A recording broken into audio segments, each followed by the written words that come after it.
সম্পদ নষ্ট করার জন্য তার প্রান্তে চলে যাচ্ছে।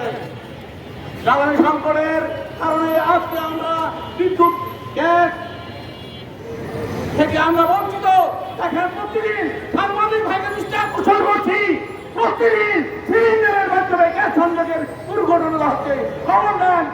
খবর নেন আপনি সেই হসপিটালে কত মানুষ প্রতিদিন সিলিন্ডার ব্যবহার করে আত্মহত্যা করেছে, ইন্দিরা হত্যা হয়েছে।